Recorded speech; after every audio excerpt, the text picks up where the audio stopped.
श्री शिवाय नमस्तुभयम। हर हर महादेव। कैसे हैं आप सब? देखिए, आज का यह वीडियो बहुत ही खास होने वाला है। आप सभी लोग जानते हैं कि 27 मई 2024 को ज्येष्ठ पहेला सोमवार आने वाली है। दोस्तों, इसी दिन किया जाने वाला पंडित जी द्वारा बताया गया 5 कनेर के फूल वाला उपाय आप लोगों को जरूर करना चाहिए, क्योंकि दोस्तों यह एक ऐसा उपाय है जो कि इस उपाय को करने के बाद दोस्तों आपको पूरे कोई और उपाय को करने की जरूरत नहीं है, क्योंकि सबसे बड़ा और सबसे नया यह उपाय पंडित जी ने अपनी अभी की सीहोर की कथा में ही बताया है। मैं जिस उपाय को आज हम आपको बहुत अच्छे से समझाने वाले हैं, इस वीडियो को देखने के बाद इस उपाय को समझने के लिए आपको कोई और वीडियो को देखने की जरूरत नहीं पड़ेगी। तो चलिए दोस्तों, उपाय को शुरू करते हैं। देखिए, यह 27 मई 2024 को ज्येष्ठ पहेला सोमवार दिन इतना खास होता है, इतना महत्वपूर्ण होता है।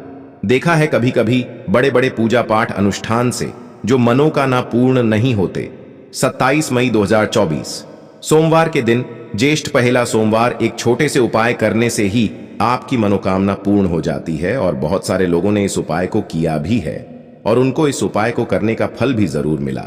अगर आप लोग भी इस उपाय को 27 मई 2024 सोमवार के दिन ज्येष्ठ पहेला सोमवार 1 के दिन करना चाहते हैं, तो आप इस उपाय को पहले अच्छे से समझ लेना, सुन लेना, उसके बाद करना ना। आपको इस उपाय का फल जरूर मिलेगा, और इस उपाय को कर लेने से आपके घर में चाहे किसी भी प्रकार की दुख और समस्या क्यों ना चल रही हो, आपको उसका कारण भी नहीं पता है कि भाई यह समस्या किस कारण से चल रही है। उसका कुछ भी कारण हो सकता है, जैसे पितृदोष हो सकता है या किसी भी तरह का मंगल दोष भी हो सकता है। 27 मई 2024 सोमवार के दिन ज्येष्ठ पहेला सोमवार के दिन इस 5 कनेर के फूल वाला उपाय को आप लोगों को कर लेना है। यह एक ऐसा उपाय है जिस उपाय को अगर किसी विशेष दिन पर किया जाए तो भाई उस विशेष दिन का जो है वह तो हमें मिलता ही मिलता है, पर हमने उस दिन पर इस 5 कनेर के फूल वाला उपाय को किया है तो हमें उससे भी बड़ा फल मिलता है, और फल बहुत जल्दी मिलता है, क्योंकि आप इस उपाय को बहुत ही बड़े और विशेष दिन पर कर रहे हो। क्योंकि 27 मई 2024 सोमवार के दिन ज्येष्ठ पहेला सोमवार बहुत ही ज्यादा बड़ा होता है। इसीलिए दोस्तों, आज की इस वीडियो में हम आप लोगों को 5 कनेर के फूल वाला उपाय समझाएंगे, जिस उपाय को करने से अगर आपकी किसी भी प्रकार की मनोकामना है, किसी भी प्रकार की दहक और परेशानी है, सबसे ज्यादा समस्याएं आपके जीवन में ही हैं।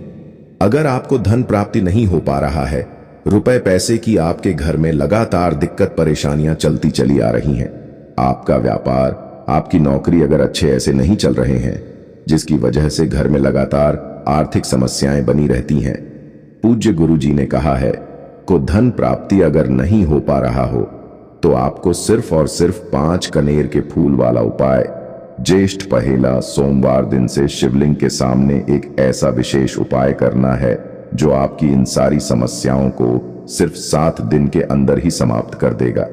तो चलिए जानते हैं इन विशेष उपायों के बारे में। लेकिन उससे पहले जो भी मेरे भाई मेरी प्यारी बहनें आज चैनल पर पहली बार आए हैं या मेरी आवाज आज पहली बार सुन रहे हैं, अगर आप भी महादेव के सच्चे भक्त हैं तो वीडियो को लाइक और चैनल को सब्सक्राइब जरूर कर लें।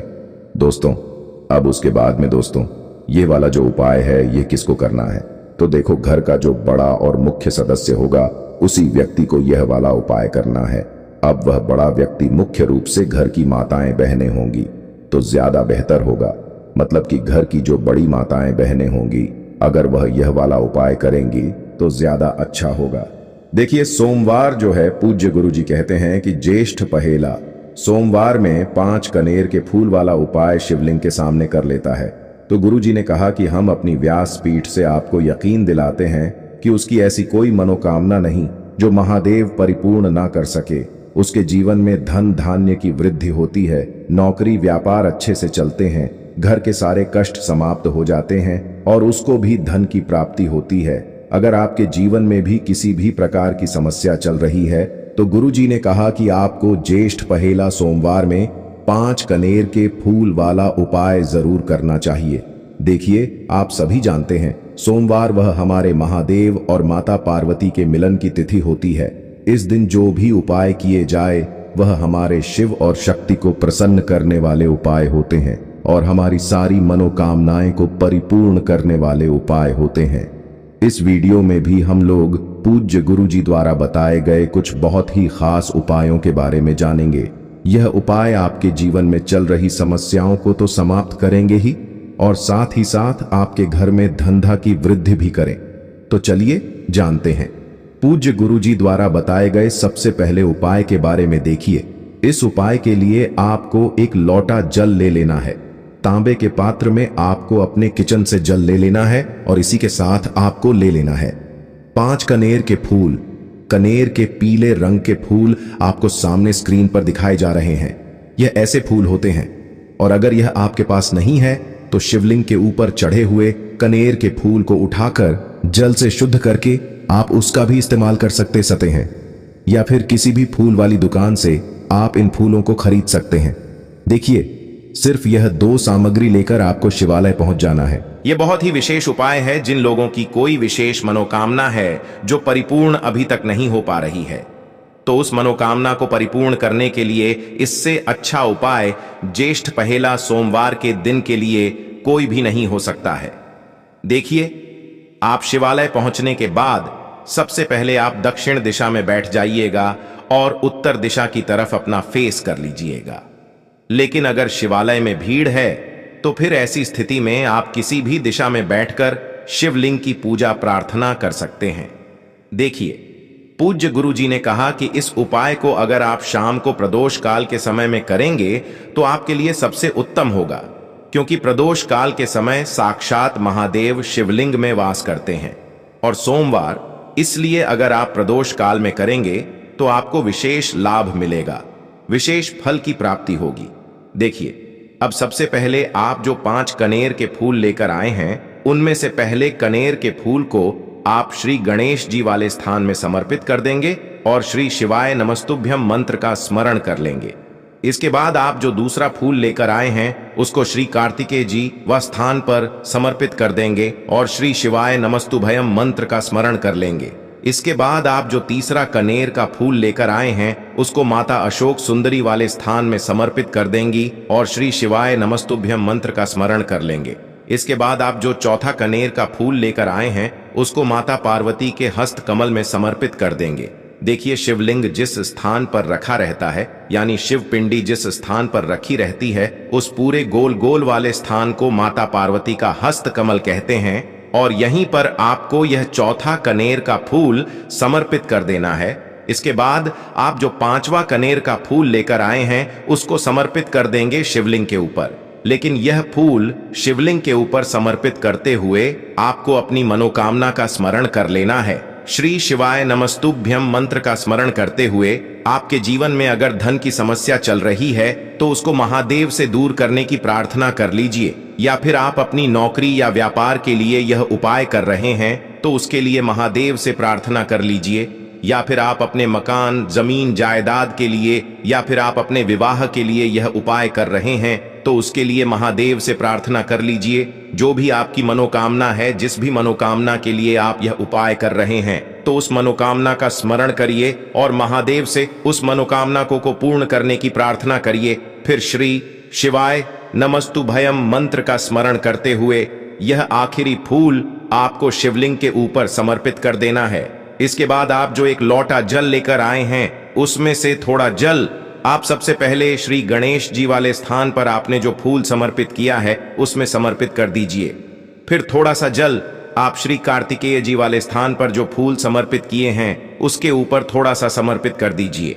फिर तीसरे नंबर पर आपने जो फूल माता अशोक सुंदरी वाले स्थान पर समर्पित किया है उस पर थोड़ा सा जल समर्पित कर दीजिए। फिर चौथे नंबर पर आपने जो माता पार्वती के हस्त कमल में फूल समर्पित किया है उसके ऊपर थोड़ा सा जल समर्पित कर दीजिए। इसके बाद बचा हुआ पूरा जल आप शिवलिंग के ऊपर धीरे धीरे समर्पित करते जाइए तथा लगातार श्री शिवाय नमस्तुभ्यम मंत्र का स्मरण करते जाइए। पूज्य गुरुजी कहते हैं कि जो भी व्यक्ति सोमवार प्रदोष व्रत में इन 5 स्थानों पर यानी इस पूरे शिव परिवार के ऊपर यह कनेर के फूल समर्पित करके जल समर्पित कर देता है तो उसके जीवन की कोई भी मनोकामना हो वह महादेव की कृपा से बहुत ही जल्द परिपूर्ण हो जाती है। तो दोस्तों, इस विशेष उपाय को आप जरूर करिएगा। अब जानते हैं गुरुजी द्वारा बताए गए दूसरे खास उपाय के बारे में। यह उपाय भी आपकी मनोकामना को ही परिपूर्ण करने के लिए है। इस उपाय के लिए भी आपको एक लोटा जल ले लेना है और साथ ही साथ एक बेलपत्र ले लेनी है। एक लोटा जल आपको अपने किचन से लेना है और बेलपत्र अगर आपके पास हो तो ले लीजिए, और ना हो तो फिर आप शिवलिंग के ऊपर छड़ी हुई बेलपत्र को उठाकर जल से शुद्ध करके फिर उसका भी इस्तेमाल कर सकते हैं। अगर आप पहला उपाय ना कर सके तो फिर आप इस दूसरे उपाय को कर सकते हैं। दोनों ही उपाय आपके जीवन की मनोकामना को परिपूर्ण करने के लिए है, धन धान्य के भंडार को भरने के लिए है। देखिए, अब सबसे पहले यह दोनों सामग्री लेकर आपको पहुंच जाना है किसी भी बेल पत्र के वृक्ष के नीचे। यह उपाय भी आप सुबह से लेकर शाम तक किसी भी समय कर सकते हैं। बेल पत्र के वृक्ष के नीचे पहुंचकर बेल पत्र की जड़ के आसपास आपको कहीं बैठ जाना है, लेकिन आपको अपना फेस उत्तर दिशा की तरफ करना है, यानी आपका जो चेहरा होगा वह उत्तर दिशा की तरफ होगा। उत्तर दिशा की तरफ आपको अपना मुख रखना है और फिर यह एक बेलपत्र आपको अपनी हथेली में रखना है और आपको अपनी मनोकामना बोल देनी है। जिस भी मनोकामना के लिए आप यह उपाय कर रहे हैं, अपनी मनोकामना का स्मरण कर लीजिए और इस बेलपत्र को आप बेलपत्र के पेड़ की जड़ के पास कहीं पर रख दीजिए और श्री शिवाय नमस्तुभयम मंत्र का स्मरण करते हुए 1 या 2 मिनट बाद इस बेलपत्र को वापस उठा लीजिए। बेलपत्र की जड़ के आसपास कहीं पर रखकर फिर इसको 1 या 2 मिनट बाद वापस उठा लीजिए और फिर यह दोनों सामग्री लेकर आप शिवालय आ जाइए। अब शिवालय आने के बाद यह बेलपत्र आपको शिवलिंग के ऊपर समर्पित कर देनी है और फिर से आपको वही मनोकामना बोल देनी है जो आपने बेलपत्र के वृक्ष के नीचे बोली थी। दोनों जगह आपको एक ही मनोकामना बोलनी है, इस बात का आप स्मरण रखिएगा। फिर इसके बाद आप जो एक लोटा जल लेकर आए हैं, इसको धीरे धीरे इसी बेल पत्र के ऊपर समर्पित करते जाइए तथा लगातार श्री शिवाय नमस्तुभ्यम मंत्र का स्मरण करते जाइए। पूज्य गुरुजी ने कहा कि जो भी व्यक्ति इस विशेष उपाय को 27 मई 2024 को ज्येष्ठ पहेला सोमवार में करता है, मनोकामना शिव और शक्ति की कृपा से बहुत ही जल्द परिपूर्ण हो जाती है। दोस्तों, आपको यह वीडियो कैसा लगा कृपया कमेंट करें और पंडित प्रदीप मिश्रा के नए वीडियो पाने के लिए इस चैनल को सब्सक्राइब करें। स्वस्थ रह मस्त रम, अगले वीडियो में फिर मिलेंगे। धन्यवाद। हर हर महादेव।